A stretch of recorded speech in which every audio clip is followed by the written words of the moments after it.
गोविंदा करने वाले थे दूसरी शादी, दीपिका ने किया स्पिरिट का प्लॉट लीक। फ्रीकी फ्राइडे से शाहिद के exit, coffee with Karan new season की गेस्ट लिस्ट आई सामने। रणबीर आलिया दीपिका होंगे ब्रह्मास्त्र 2 का हिस्सा। बॉलीवुड की दुनिया में इस हफ्ते क्या क्या हुआ, चलिए दिखाते हैं आपको हमारे स्पेशल रिपोर्ट वीकली रैप में। सुनीता गोविंदा के डिवोर्स मैटर पर अब फुल स्टॉप लग गया है। गोविंदा को कुछ दिनों पहले कोमल रानी के साथ स्पॉट किया गया था, जिसके बाद ऐसी खबरें आई थी कि दोनों डेट कर रहे हैं। वहीं कुछ दिन पहले सुनीता अपने बेटी के साथ फैमिली कोर्ट के बाहर स्पॉट हुई, जिसके बाद ये खबर आई कि उन्होंने अपना डिवोर्स केस विथड्रॉ कर लिया है।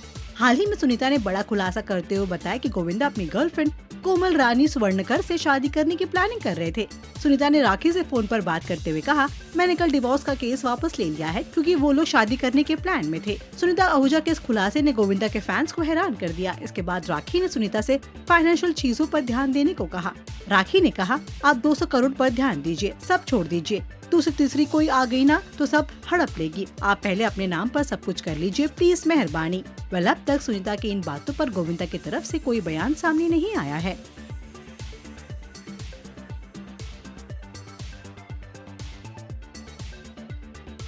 प्रभास की फिल्म स्पिरिट से दीपिका पादुकोण को बाहर किए जाने वाली कंट्रोवर्सी अब एक बार फिर चर्चा में है। अब संदीप रेड्डी वांगा के भाई और प्रोड्यूसर प्रणय रेड्डी वांगा ने चौंकाने वाला खुलासा किया है। उनके मुताबिक दीपिका ने 8 घंटे काम करने के साथ साथ फिल्म की फीस और प्रॉफिट में शेयर की डिमांड की। प्रणय ने ये भी क्लेम किया कि एक्ट्रेस ने फिल्म का प्लॉट लीक कर दिया, जिसकी वजह से बात बिगड़ गई। उन्होंने कहा, संदीप लगभग 1.5 साल से दीपिका के साथ बातचीत कर रहे थे और उन्हें स्पिरिट में काम करने के इच्छुक थे। बात तब बिगड़ गई जब दीपिका ने न सिर्फ ज्यादा फीस मांगी बल्कि फिल्म के मुनाफे में हिस्सेदारी की भी डिमांड रखी। जब बात नहीं बनी तो एक्ट्रेस ने कहानी किरदार की जानकारी लीक कर दी। चटपटी और गॉसिप की खबरों के बाद करण जौहर एक बार फिर अपने most talk show Koffee with Karan लेकर वापस आ रहे हैं।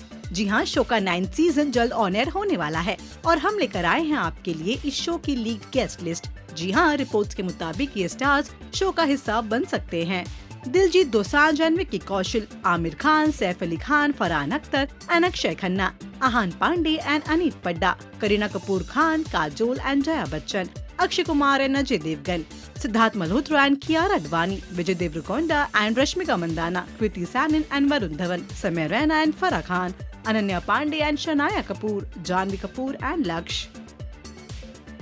वंदे मातरम को लेकर चल रही कंट्रोवर्सी अब बॉलीवुड तक पहुंच गई है। वेटरन एक्ट्रेस शर्मिला टैगोर ने हाल ही में कहा कि नेशनल सॉन्ग के सिर्फ शुरुआती 2 अंतरे ही गाए जाने चाहिए, जिस पर कंगना ने रिएक्ट किया है। अपनी इंस्टाग्राम स्टोरी पर उन्होंने लिखा, मैं इस बात की सराहना करती हूँ कि शर्मिला जी ने वंदे मातरम को लेकर अपनी आपत्ति जताई है, लेकिन एक आर्टिस्ट के तौर पर मुझे हैरानी है कि आर्ट और पोइट्री को लेकर उनकी सोच इतनी लिमिटेड और बनावटी कैसे हो सकती है।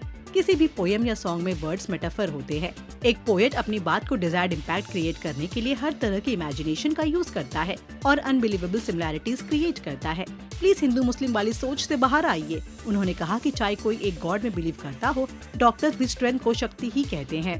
कंगना ने शर्मिला टैगोर से एक दूसरे को अपना समझने और गले लगाने की अपील की है। उन्होंने अंत में लिखा है, शर्मिला जी से बहुत प्यार करती हूँ और उनके दिए हुए वार्म हग से उन्हें कोई प्रॉब्लम नहीं है।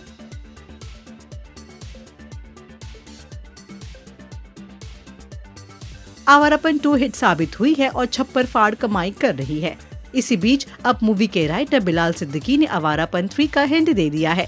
एबीपी न्यूज की रिपोर्ट के मुताबिक उन्होंने कहा, थर्ड पार्ट की बात करें तो फिल्म रिलीज होने के बाद से ही विशेष भट्ट और मेरी बस कुछ मैसेजेस के थ्रू ही बात हुई है। अभी तक मुझे उनके प्लान के बारे में कुछ पता नहीं चला है। उम्मीद है कि वो जल्द इसके बारे में सोचेंगे और इसे आगे बढ़ाएंगे। फिर देखते हैं क्या होता है। मैं इसके लिए बहुत एक्साइटेड हूँ। शाहिद कपूर को लेकर एक बड़ी खबर सामने आई है। शाहिद कपूर काफी टाइम से हॉलीवुड की पॉपुलर फिल्म फ्रीकी फ्राइडे के रीमेक को लेकर डिस्कशन में थे। इस मूवी में शाहिद को एक इम्पोर्टेंट रोल ऑफर हुआ था। मीडिया रिपोर्ट्स की माने तो शाहिद कपूर ने मूवी की शूटिंग शुरू होने से पहले ही प्रोजेक्ट से एग्जिट लेने का डिसीजन लिया है। फिल्म फेयर की एक रिपोर्ट के अकॉर्डिंग शाहिद ने इस प्रोजेक्ट से अपने हाथ पीछे खींच लिए हैं। शाहिद अपने करियर में हमेशा हटके और चैलेंजिंग रोल वाली फिल्मों को प्रायोरिटी देते आए हैं। ओ रोमियो से लेकर कॉकटेल 2 तक उन्होंने अलग अलग कैरेक्टर से लोगों का दिल जीता है, मौजा ही मौजा किया है। ऐसे में माना जा रहा है कि शाहिद अब अपने अपकमिंग प्रोजेक्ट्स को लेकर काफी सोच समझकर डिसीजन लेंगे और वही फिल्म्स चूज करेंगे जो उनके करियर में कुछ नया और चैलेंजिंग ऐड करे। रणबीर कपूर इन दिनों अपनी अपकमिंग फिल्म को लेकर लगातार हेडलाइंस में बने हुए हैं। उनकी मोस्ट अवेटेड फिल्म रामायण का फैंस को बेसब्री से इंतजार है। वहीं रणबीर की अपकमिंग फिल्म की लिस्ट में रामायण पार्ट 2 और एनिमल पार्क जैसे बड़े प्रोजेक्ट शामिल हैं। इसी बीच उनके नेक्स्ट बिग फ्रेंचाइजी प्रोजेक्ट को लेकर एक नई अपडेट सामने आई है। रिपोर्ट्स के मुताबिक रामायण का काम खत्म करने के बाद रणबीर कपूर अयान मुखर्जी के ब्रह्मास्त्र 2 पर काम करना शुरू कर सकते हैं। कहा जा रहा है कि फिल्म की शूटिंग 2027 में स्टार्ट हो सकती है। ब्रह्मास्त्र 2 में दीपिका पादुकोण की एंट्री की खबर की काफी चर्चा है। रिपोर्ट्स के मुताबिक अयान मुखर्जी ने अमृता के किरदार के लिए दीपिका से बातचीत शुरू कर दी है। ब्रह्मास्त्र पार्ट 1 शिवा में अमृता की एक झलक दिखाई गई थी। अब दूसरे पार्ट में अमृता की कहानी को दीपिका पादुकोण आगे लेकर जा सकती हैं। हालांकि दीपिका की कास्टिंग को लेकर अब तक कोई ऑफिशियल अनाउंसमेंट नहीं हुई है। अगर दीपिका फिल्म का हिस्सा बनती है तो रणबीर कपूर और आलिया भट्ट के साथ उनकी प्रेजेंस ब्रह्मास्त्र 2 को और भी बड़ा और एक्साइटिंग बना सकती है। राज कुंद्रा ने हाल ही में एबीपी न्यूज को दिए गए इंटरव्यू में अपनी जिंदगी के सबसे मुश्किल दौर के बारे में बात की। उन्होंने बताया कि एक दिन अचानक मीडिया में खबरें आई कि उनकी वाइफ शिल्पा शेट्टी उन्हें छोड़ रही है। बाद में पता चला कि ये रूमर है। उन्होंने बताया कि इस फेक खबर ने उन्हें एकदम से तोड़ दिया था। उनकी रातों की नींद उड़ गई थी और शिल्पा ने उनसे फोन पर कहा था, ये सब बेकार की खबरें हैं, मैं तुम्हारे साथ हूँ, मुझे तुम पर पूरा भरोसा है, चिंता मत करो। राज ने बताया कि जब वो जेल में थे उस समय उनकी जिंदगी बदल गई थी, लेकिन नई शुरुआत अच्छी लगी। राज ने बताया कि उनकी अरेस्ट का शिल्पा पर कितना असर पड़ा। शिल्पा अकेले सब संभाल रही थी, बिजनेस नहीं चल पा रहा था तो उन्होंने कंपनी बंद कर दी। उन्होंने सबसे अच्छी लीगल टीम बनाई और हर कोशिश की कि वो बाहर आ जाएं। राज 67 दिन के बाद जेल से बाहर आए थे। आपको बता दें, जुलाई 2021 को मुंबई पुलिस की क्राइम ब्रांच ने राज कुंद्रा को अश्लील फिल्म्स बनाने और उन्हें मोबाइल ऐप्स के जरिए डिस्ट्रीब्यूट करने के आरोप में अरेस्ट किया था। रामायण मूवी को लेकर बस जोरों शोरों से है। अब जो बड़ी इन्फॉर्मेशन सामने आई है उसके मुताबिक मेकर्स ने CJ 4D Plex के साथ एक खास एग्रीमेंट किया है, जिसके तहत फिल्म को दुनिया भर के करीब 1300 ScreenX और 4DX ऑडिटोरियम में रिलीज किया जाएगा। ScreenX टेक्नोलॉजी फिल्म देखने के एक्सपीरियंस को और भी शानदार बनाने के लिए जानी जाती है। इस फिल्म के सिलेक्टेड पार्ट्स को फ्रंट स्क्रीन के साथ साथ ऑडिटोरियम के साइड वॉल्स पर भी दिखाया जाता है। इससे ऑडियंस को करीब 270 डिग्री का विजुअल एक्सपीरियंस मिलता है। अजय देवगन और रोहित शेट्टी की फिल्म गोलमाल, जिसका इंतजार फैंस कर रहे हैं, उनके लिए हम लेकर आए हैं खुशखबरी। जी हां, फिल्म की शूटिंग पूरी हो गई है। रिपोर्ट्स के अकॉर्डिंग इतने बड़े बड़े स्टार्स के बावजूद फिल्म के सेट पर माहौल काफी शांत और कंफर्टेबल रहा। रोहित शेट्टी की टीम ने शूटिंग को बहुत अच्छे से हैंडल किया।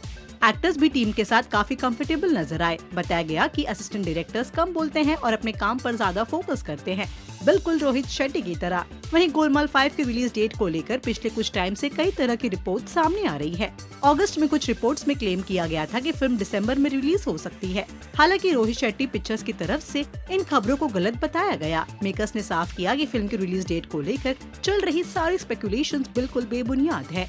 टीम फिलहाल ऑडियंस के लिए एक एंटरटेनिंग फिल्म बनाने पर फोकस कर रही है। फिल्म से जुड़ी कोई भी ऑफिशियल इन्फॉर्मेशन, खासकर रिलीज डेट, सही वक्त पर मेकर्स की तरफ से शेयर की जाएगी।